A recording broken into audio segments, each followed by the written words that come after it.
का पहला प्रश्न, नदी के किनारे वाली भूमि को उत्तर प्रदेश में किस नाम से जानते हैं? तो इसका सही आंसर है खादर मृदा के नाम से जानते हैं। वहीं अगला प्रश्न है, संसार के कुल स्थल क्षेत्रफल के कितने प्रतिशत भाग में मरुस्थल फैले हैं? तो इसका सही आंसर है 40% भाग में।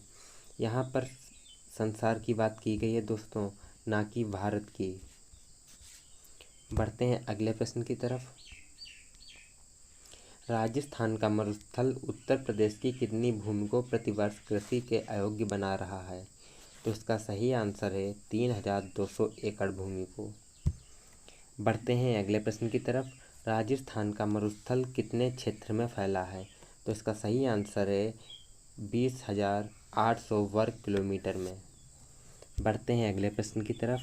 लवणीय क्षारीय मृदाओं को गोवरोइज ने किस नाम से पुकारा था?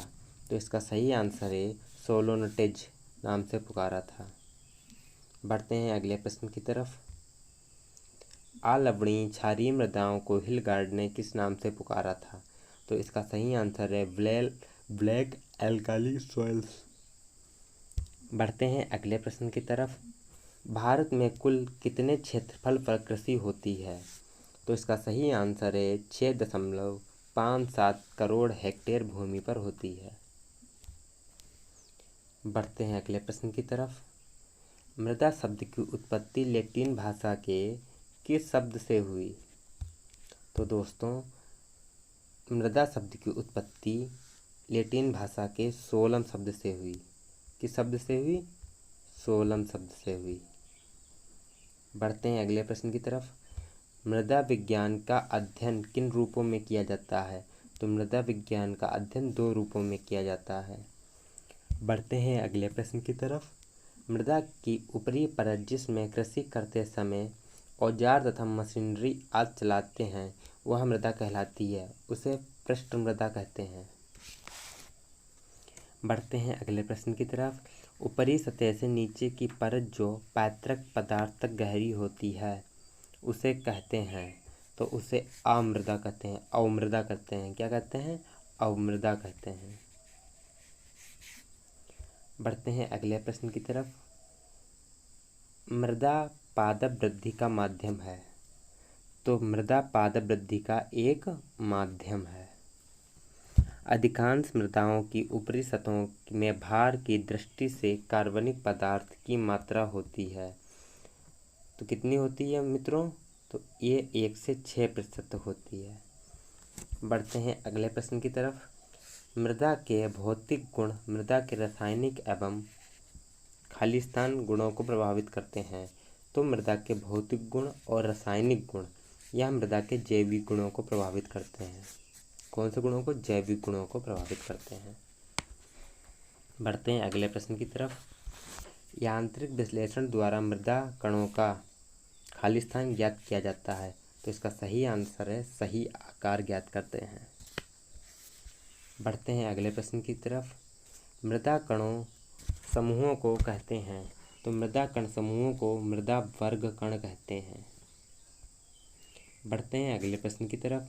मृदा कणों और कण समूहों की विशेष व्यवस्था को कहते हैं, तो इसका सही आंसर है मृदा संरचना कहते हैं। बढ़ते हैं अगले प्रश्न की तरफ। मृदा शुष्क मृदा के एक इकाई आयतन के भार को मृदा का खालिस्तान कहते हैं, तो उसे स्थूलता घनत्व कहते हैं। बढ़ते हैं अगले प्रश्न की तरफ। मृदा के ठोस भाग के इकाई आयतन के भार को खालिस्तान कहते हैं। क्या कहते हैं? कण घनत्व कहते हैं। बढ़ते हैं अगले प्रश्न की तरफ। पौधों की जड़ों को ऑक्सीजन की प्राप्ति खालिस्तान से होती है, तो इसका सही आंसर है मृदा वायु से होती है।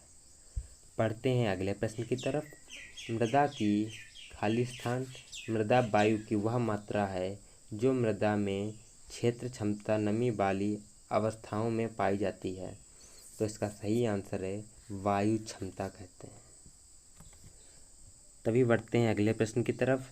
पीट मृदाओं में खनिज मृदाओं की अपेक्षा खाली स्थान CO2 होता है, तो पीट मृदा में खनिजों मृदाओं की अपेक्षा CO2 अर्थात कार्बन डाइऑक्साइड अधिक होती है। बढ़ते हैं अगले प्रश्न की तरफ।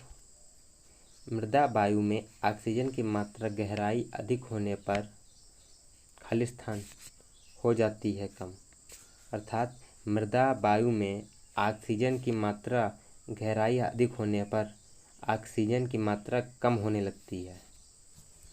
बढ़ते हैं अगले प्रश्न की तरफ। मृदा वायु में ऑक्सीजन की कमी होने से पौधे मृदा में खाली स्थान ग्रहण नहीं कर पाते हैं। तो इसका सही आंसर है पोषक तत्व नहीं ग्रहण कर पाते हैं। मृदा में यदि ऑक्सीजन की कमी है तो पौधे मृदा में पोषक तत्व ग्रहण नहीं कर सकते। बढ़ते हैं अगले प्रश्न की तरफ।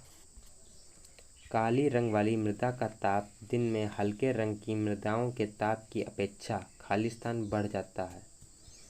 तो इसका सही आंसर है अधिक बढ़ जाता है। तो काली रंग वाली मृदा का ताप दिन में हल्के रंग की मृदाओं के ताप की अपेक्षा अधिक बढ़ जाता है। बढ़ते हैं अगले प्रश्न की तरफ। यदि मृदा की विशिष्ट ऊष्मा अधिक है तो उसके ताप में खाली स्थान परिवर्तन होता है। तो उसके ताप में धीरे धीरे परिवर्तन होता है। बढ़ते हैं अगले प्रश्न की तरफ। मृदा में ताप का अभिगमन खाली स्थान द्वारा होता है। तो इसका सही आंसर है अधिक। बढ़ते हैं अगले प्रश्न की तरफ। दैनिक परिवर्तन केवल मृदा सतह पर होता है तो अधिक होता है। दोस्तों यह आज का हमारा अंतिम प्रश्न है, इसे देखते हैं। 2-3 फीट की गहराई पर मृदा ताप 24 घंटे खाली स्थान रहता है तो वह स्थिर रहता है। पास की काली मृदाओं की जल धारण क्षमता होती है ए कम, बी अधिक, सी बहुत कम, डी उपरोक्त सभी। इसका सही आंसर है बी अधिक।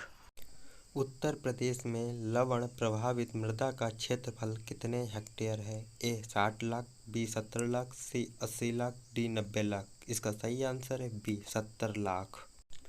मृदा में बैक्टीरिया की संख्या होती है ए सबसे कम, बी सबसे अधिक, सी बिल्कुल नहीं, डी इनमें से कोई नहीं। इसका सही आंसर है बी सबसे अधिक। राजस्थान का मरुस्थल कितने क्षेत्र में फैला है? ए 20,800 वर्ग किलोमीटर, बी 10,500 वर्ग किलोमीटर, सी 22,863 वर्ग किलोमीटर, डी 28,965 वर्ग किलोमीटर। इसका सही उत्तर है ए 20,800 वर्ग किलोमीटर में फैला है।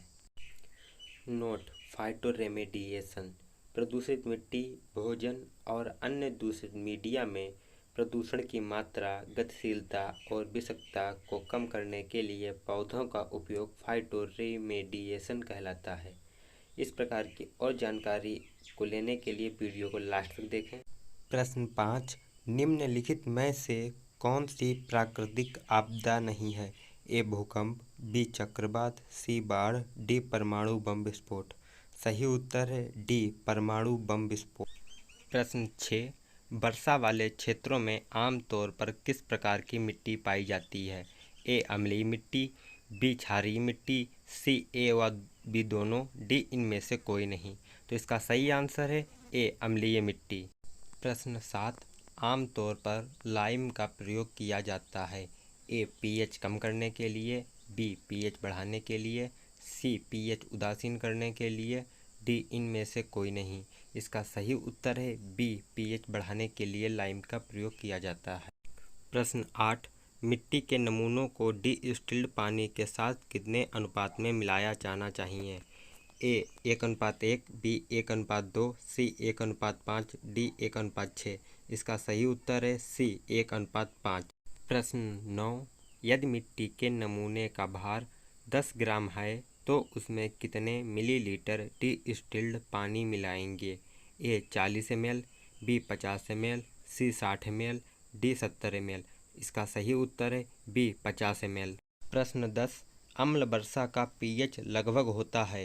ए पीएच 2.5, बी पीएच 3.0, सी पीएच 3.5, डी पीएच 4.0। इसका सही उत्तर है डी पीएच 4.0। अगर आपने अभी तक हमारे चैनल को सब्सक्राइब नहीं किया है तो चैनल को सब्सक्राइब कर लीजिएगा और साथ में घंटा बटन दबाना ना भूलें, जिससे कि हमारे चैनल पर आने वाले वीडियोज का नोटिफिकेशन आपको सबसे पहले प्राप्त हो। प्रश्न 11 श्री बी बोहरा के अनुसार कितनी भूमि बंजर और कृषि के अयोग्य है? ए 11 मिलियन, बी 21 मिलियन, सी 31 मिलियन, डी 41 मिलियन। इसका सही उत्तर है बी 21 मिलियन। प्रश्न 12 भारत में लगभग कितने हेक्टेयर भूमि जलमग्न है? A 40 lakh hectare, B 50 lakh hectare, C 60 lakh hectare, D 70 lakh hectare. इसका सही उत्तर है सी 60 लाख हेक्टेयर भूमि जलमग्न है। प्रश्न 13 बंजर भूमि का भौगोलिक क्षेत्रफल कितने प्रतिशत है? ए 10%, बी 13%, सी 16%, डी 19%। इसका सही उत्तर है बी 13%। प्रश्न 14 पीट मृदा में खनिज मृदाओं की अपेक्षा CO2 की मात्रा होती है। ए कम, बी बहुत कम, सी अधिक, डी बहुत अधिक। इसका सही उत्तर है सी अधिक। प्रश्न 15 मृदा वायु में ऑक्सीजन की मात्रा कम होने पर पौधे मृदा से ग्रहण नहीं कर पाते हैं। ए जल, बी पोषक तत्व, सी ए व बी दोनों, डी इनमें से कोई नहीं। इसका सही उत्तर है बी